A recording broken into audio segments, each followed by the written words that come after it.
Mysteries await just a page away. Ready to dive in? Welcome to The Book Reader, where stories unfold one enchanting page at a time. Subscribe now and unlock the magic. Of The Girl Who Played with Fire by Larsson. Part 3. Absurd Equations. March 23rd to April 3rd. Chapter 16. Good Friday, March 25th. Easter Saturday, March 26th. Eriksson leaned back into Blomkvist's sofa. Without thinking, she put her feet up on the coffee table, exactly as she would have done at home, and quickly took them off again. Blomkvist gave her a smile. "That's okay," he said. "Make yourself at home." She grinned and put her feet up again. On Good Friday, Blomkvist had brought the copies of Svensson's papers from the Millennium offices to his apartment.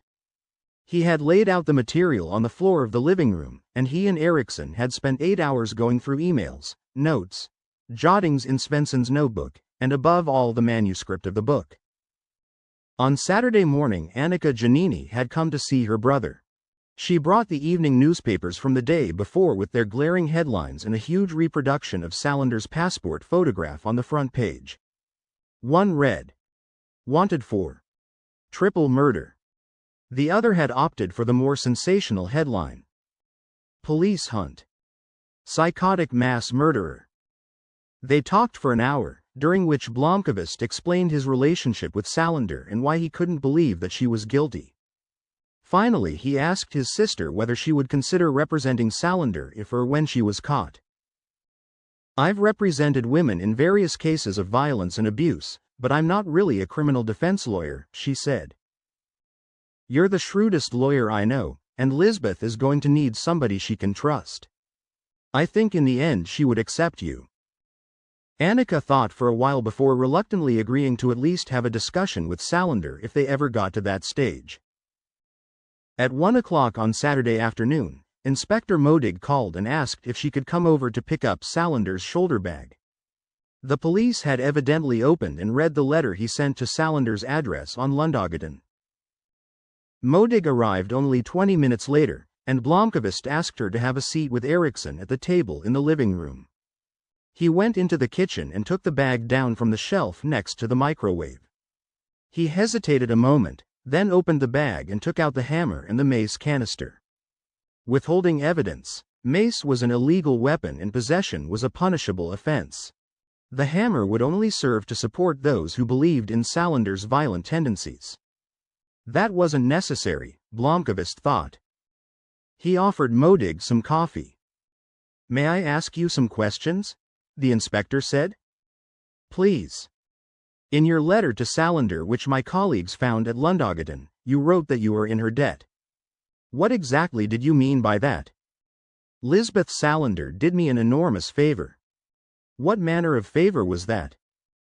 "It was a favor strictly between her and me, which I don't intend to discuss." Modig looked at him intently. "This is a murder investigation we're carrying out here.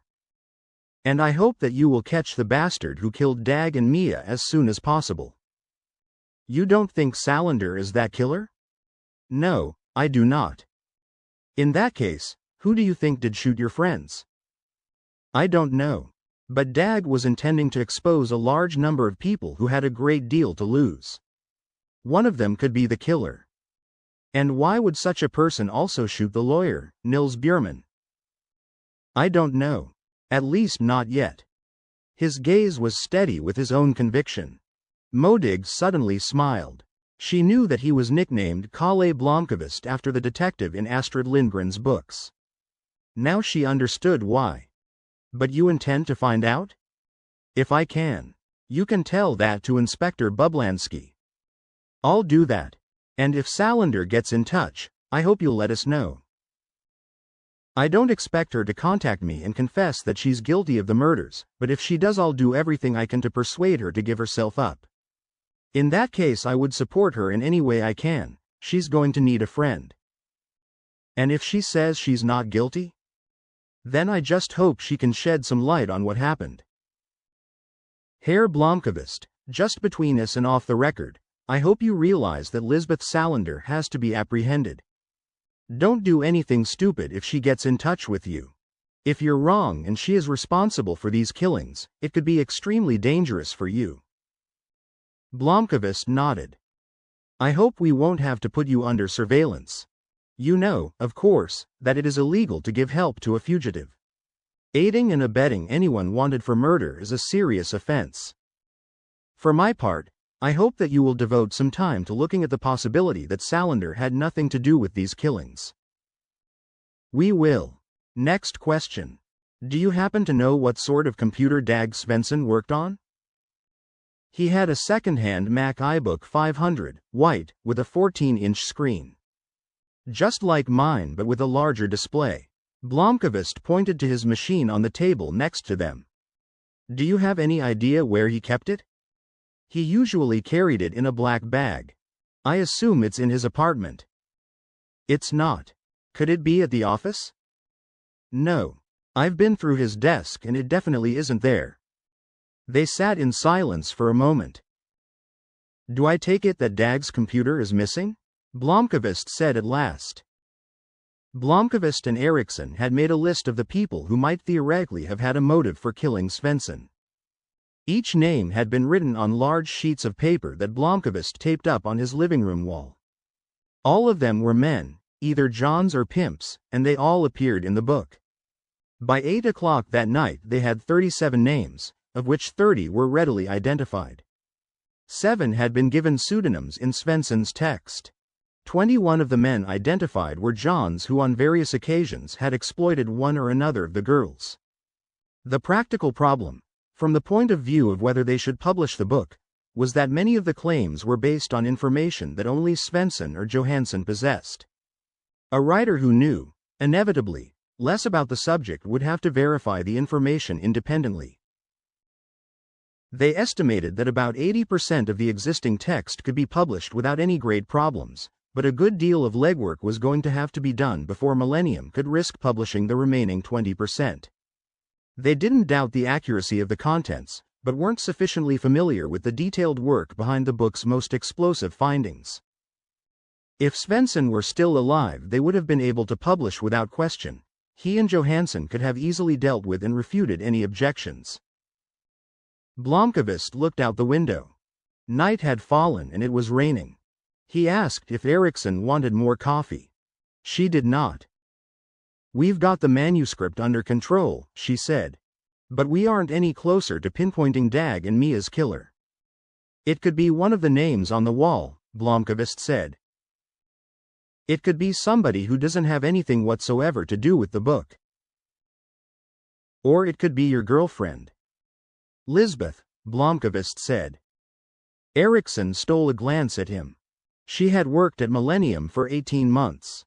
She joined right in the middle of the chaos of the Wennerström affair. After years of temp jobs, Millennium was her first full-time position. She was doing splendidly. Working at Millennium was status. She had a close bond with Berger and the rest of the staff, but she had always felt a little uncomfortable in Blomkvist's company. There was no clear reason for it, but of all the people at Millennium, Blomkvist was the one she found the most reserved and unapproachable. During the past year he had been coming in late and sitting in his office by himself a lot, or in Berger's office. He had often been away, and during her first few months at the magazine she seemed to see him more frequently on some sofa in a TV studio than in real life. He did not encourage small talk, and from the comments she heard from other staff members, he appeared to have changed. He was quieter and harder to talk to. If I'm going to work on trying to figure out why Dag and Mia were shot, I'll have to know more about Salander. I don't really know where to start, if... She left the sentence hanging. Blomkvist looked at her. Finally he sat down in the armchair at 90 degrees to her and put his feet up next to hers. Do you like working at Millennium? He said, disconcertingly. I mean, you've been working for us for a year and a half now, but I've been running around so much that we've never had a chance to get to know each other. I like working there a lot, she said. Are you happy with me? Erica and I have said over and over that we've never had such a valuable managing editor. We think you're a real find. And forgive me for not telling you as much before now. Eriksson smiled contentedly. Praise from the great Blomkvist was extremely gratifying.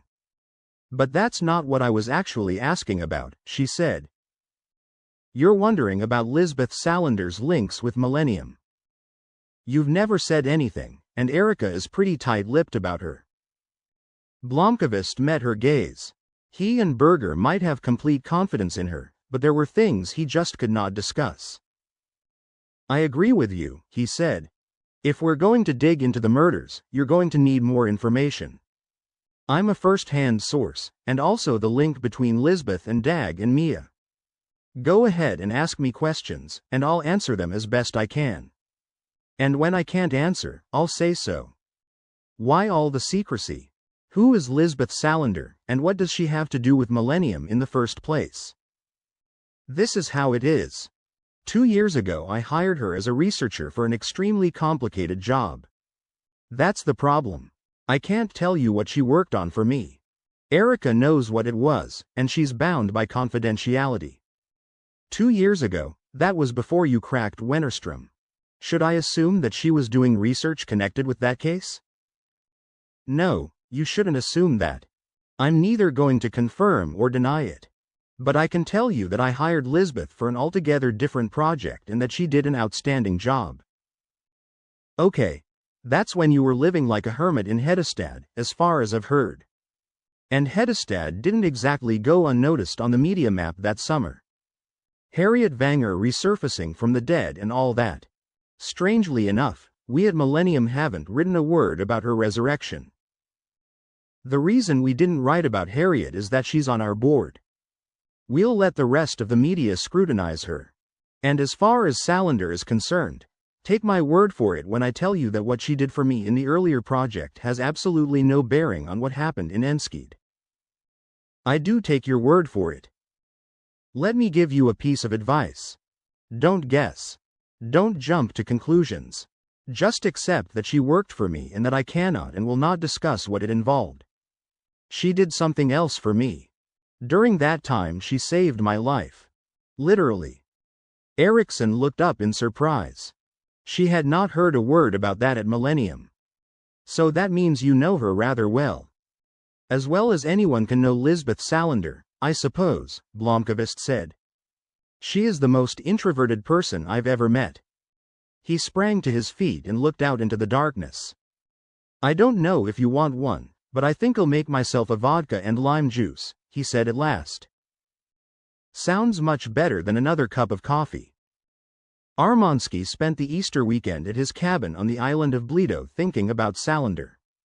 His children were grown up and had chosen not to spend the holiday with their parents. Ritva, his wife of 25 years, noticed that he seemed sometimes far away. He would subside into silent brooding and answered absent-mindedly when she spoke to him. He drove every day to the nearest shop to buy the newspapers. He would sit by the window on the veranda and read about the hunt for Salander. Armansky was disappointed that he had so terribly misjudged her. He had known for several years that she had mental problems. The idea that she could be violent and seriously injure someone who was threatening her did not surprise him. The idea that she had attacked her guardian, whom she would without a doubt perceive as someone who meddled in her affairs, was understandable. She viewed any attempt to control her life as provocative and possibly hostile. On the other hand, he could not for the life of him understand what would have prompted her to murder two people who, according to all available information, were utterly unknown to her. Armansky kept waiting for a link to be established between Salander and the couple in Enskede. But no such link was reported in the newspapers. Instead, there was speculation that the mentally ill woman must have had some sort of breakdown. Twice he telephoned Inspector Bublansky and asked about developments, but not even the director of the investigation could give him a connection. Blomkvist knew both Salander and the couple, but there was nothing to suggest that Salander knew or had even heard of Svensson and Johansson. If the murder weapon had not had her fingerprints on it, and had there not been an unchallengeable link to Bjurman, the police would have been fumbling in the dark. So let's sum up, Eriksson said. The assignment is to find out whether Salander murdered Dag and Mia, as the police claim. Where to begin? Look at it as an excavation job. We don't have to do our own police investigation. But we do have to stay on top of what the police uncover and worm out of them what they know. It'll be just like any other job, except that we don't necessarily have to publish everything we find out. But if Salander is the killer, there has to be a significant connection between her and Dag and Mia. And the only connection so far is you. And in fact, I'm no connection at all. I haven't talked to Lisbeth in more than a year. How could she have known that? Blomkvist suddenly stopped. Lisbeth Salander. The world-class hacker. It dawned on him that his iBook was full of correspondence with Svensson, as well as various versions of the book and a file containing Johansson's thesis. He couldn't know if Salander was checking his computer. But what possible reason could she have to shoot Svensson and Johansson? What they were working on was a report about violence against women, and Salander should have encouraged them in every way. If Blomkvist knew her at all. "You look like you've thought of something," Eriksson said. He had no intention of telling her about Salander's talents with computers. "No, I'm just tired and going a little off the rails," he said. "Well, now, your Lisbeth is suspected of killing not only Dag and Mia but also her guardian, and in that case the connection is crystal clear. What do you know about him?" "Not a thing. I never heard his name. I didn't even know she had a guardian.